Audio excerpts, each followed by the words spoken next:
An Atlanta man wrongfully accused of killing his parents, who were found dead in a burning home, is now a free man.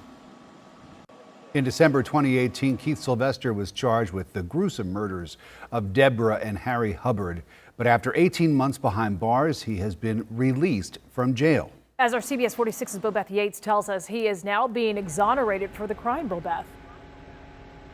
Yes, Keith Sylvester walked out of those doors behind me at the Fulton County Jail a free man, and now he wants those responsible for his wrongful arrest to be held accountable and to clear his name.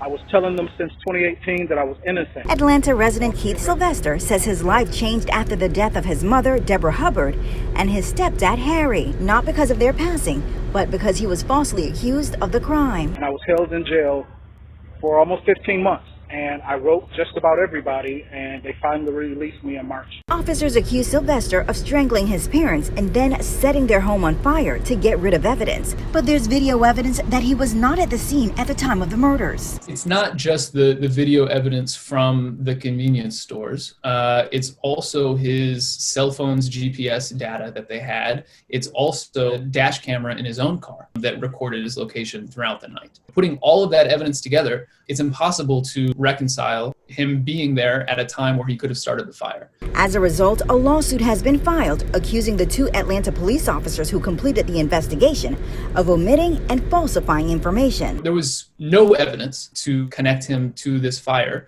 but instead of including the evidence that they did have, officers fabricated evidence to put him behind bars. In a statement, District Attorney Paul Howard said they dropped the charges after information acquired by a Google geodefense search warrant identified Cornelius Muckle as the culprit.